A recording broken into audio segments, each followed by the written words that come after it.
성부와 성자와 성령의 이름으로 아멘. 요한복음 12장. 마리아가 예수님께 발에 향유를 붓다. 예수님께서는 파스카 축제 엿새 전에 베타니아로 가셨다. 그곳에는 예수님께서 죽은 이들 가운데에서 다시 일으키신 라자로가 살고 있었다. 거기에서 예수님을 위한 잔치가 베풀어졌는데 마르타는 시중을 들고 라자로는 예수님과 더불어 식탁에 앉은 이들 가운데 끼어 있었다. 그런데 마리아가 비싼 순 나드르 향유 한 리트를 가져와서 예수님 발에 붓고 자기 머리카락으로 그 발을 닦아 드렸다. 그러자 온 집 안에 향유 냄새가 가득하였다. 제자들 가운데 하나로서 나중에 예수님을 팔아넘길 유다 이스카리ot이 말하였다. 어찌하여 저 향유를 300데나리온에 팔아 가난한 이들에게 나누어 주지 않는가? 그는 이렇게 말하는 것은 가난한 이들에게 관심이 있어서가 아니라 도둑이었기 때문이다. 그는 돈주머니를 맡고 있었지만 거기에 든 돈을 가로채곤 하였다. 예수님께서 이르셨다. 이 여자를 그냥 놔두어라. 그리하여 내 장래날을 위하여 이 기름을 간직하게 하여라. 사실 가난한 이들은 늘 너희 곁에 있지만 나는 늘 너희 곁에 있지는 않을 것이다. 유다인들이 라자로까지 죽이려고 결의하다. 예수님께서 그곳에 계시다는 것을 알고 많은 유다인들의 무리가 몰려왔다. 예수님 때문만이 아니라 그분께서 죽은 이들 가운데에서 다시 일으키신 라자로도 보려는 것이었다. 그리하여 수도사제들은 라자로도 죽이려고 결의하였다. 라자로 때문에 많은 유다인들이 떨어져 나가 예수님을 믿었기 때문이다. 예루살렘에 입성하시다. 이튿날 축제를 지내러 온 많은 군중이 예수님께서 예루살렘에 오신다는 말을 듣고서 종려나무 가지를 들고 그분을 맞으러 나가 이렇게 외쳤다. 호산나, 주님의 이름으로 오시는 분은 복되시어라. 이스라엘의 임금님은 복되시어라. 예수님께서는 나귀를 보시고 그 위에 올라앉으셨다. 이는 성경에 기록된 그대로였다. 딸 시온아, 두려워하지 마라. 보라, 너의 임금님이 오신다. 어린 나귀를 타고 오신다. 제자들은 처음에 이 일을 깨닫지 못하였다. 그러나 예수님께서 영광스럽게 되신 뒤에 이 일이 예수님을 두고 성경에 기록되고 또 사람들이 그분께 그대로 해드렸다는 것을 기억하게 되었다.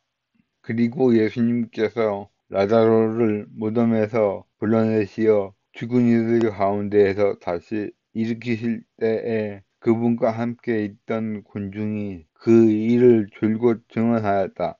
군중이 이렇게 예수님을 맞으러 나온 것은 그분께서 그 표징을 일으키셨다는 말을 들었기 때문이다. 그러자 바리사이들이 서로 말하였다. 이제 다 글렀어. 보시오. 온 세상이 그를 뒤따르고 있어. 그리스인들이 예수님을 찾다. 축제 때에 예배를 드리러 올라온 이들 가운데 그리스 사람도 몇 명 있었다. 그들은 갈릴레아 베사이다 출신 필리포에게 다가와 선생님, 예수님을 뵙고 싶습니다. 하고 청하였다. 필리포가 안드레아에게 가서 말하고 안드레아와 필리포가 예수님께 가서 말씀드리자 예수님께서 그들에게 대답하셨다. 사람의 아들이 영광스럽게 될 때가 왔다. 내가 진실로 진실로 너희에게 말한다. 미랄 하나가 땅에 떨어져 죽지 않으면 하나에 그대로 남고 죽으면 많은 열매를 맺는다. 자기 자신을 사랑하는 사람은 목숨을 잃을 것이고 이 세상에서 자기 목숨을 미워하는 사람은 영원한 생명에 이르도록 목숨을 간직할 것이다.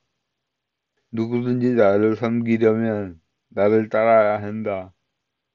내가 있는 곳에 나를 섬기는 사람도 함께 있을 것이다. 누구든지 나를 섬기면 아버지께서 그를 존중해 주실 것이다. 사람의 아들은 들어 올려줘야 한다.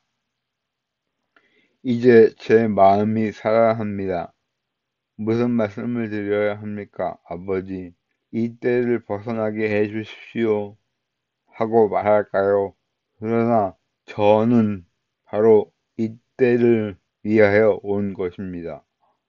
아버지, 아버지의 이름을 영광스럽게 하십시오.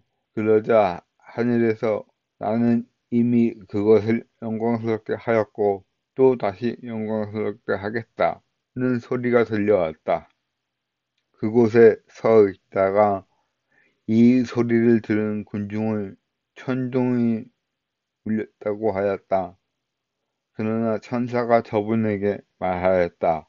하는 이들도 있었다. 예수님께서 이르셨다. 그 소리는 내가 아니라 너희를 위하여 내린 것이다. 이제 이 세상을 심판을 받는다.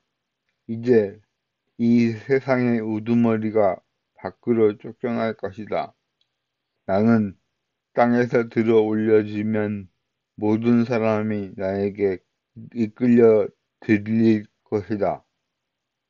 예수님께서는 이 말씀으로 당신께서 어떻게 죽임을 당하실 것인지 가르치신 것이다.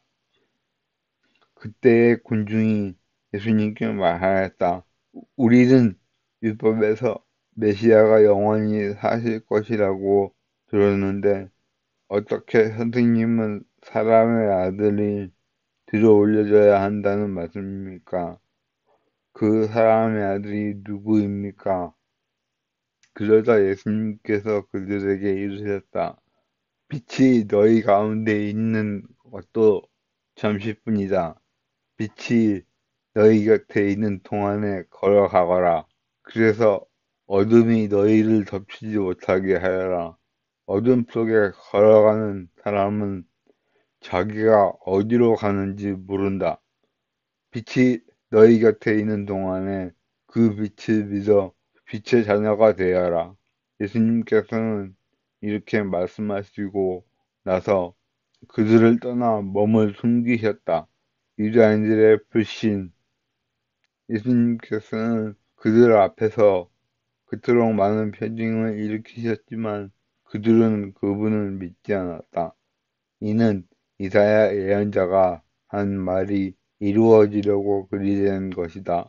주님, 저희가 전한 말을 누가 믿었습니까? 주님의 권능이 누구에게 드러났습니까? 그들이 믿을 수 없었던 까닭을 이사야는 또 이렇게 말하였다. 주님이 그들의 눈을 멀게 하고 그들의 마음을 무디게 하였다. 이는 그들이 눈으로 보고 마음으로 깨닫고서는 돌아와 내가 그들을 고쳐주는 일을 있게 하려는 것이다. 이사야가 이렇게 말한 것은 그가 예수님의 영광을 보았기 때문이다. 그는 그분에 관하여 이야기한 것이다. 사실 지도자들 가운데에서도 많은 사람이 예수님을 믿었지만 바리사이들 때문에 회당에서 쫓겨날까 두려워 그것을 고백하지 못하였다. 그들이 예수님께서 받는 영광보다 사람에게서 받는 영광이 더 사랑하였기 때문이다. 예수님의 말씀과 심판. 예수님께서는 큰 소리로 말하였다. 나를 믿는 사람은 나를 믿는 것이 아니라 나를 보내신 분을 믿는 것이다. 그리고 나를 보는 사람은 나를 보내신 분을 보는 것이다. 나는 빛으로서 이 세상에 왔다. 나는 믿는 사람은 누구나 어둠 속에 머무르지 않게 하려는 것이다. 내가 내 말을 듣고 그것을 지키지 않는다 하여도 나는 그를 심판하지 않는다. 나는 세상에 심판하러 온 것이 아니라 세상을 구원하러 왔기 때문이다. 나를 물리치고 내 말을 받아들이지 않는 자를 심판하는 것은 따로 있다. 내가 한 바로 그 말이 마지막 날에 그를 심판할 것이다. 내가 스스로 말하지 않고 나를 보내신 아버지께서 무엇을 말하고 무엇을 이야기할 것인지 친히 나에게 명령하였기 때문이다. 나는 그분의 명령이 영원한 생명임을 안다. 그래서 내가 하는 말은 아버지께서 나에게 말씀하신 그대로 하는 말이다. 주님의 말씀입니다. 그리스도님 찬미합니다.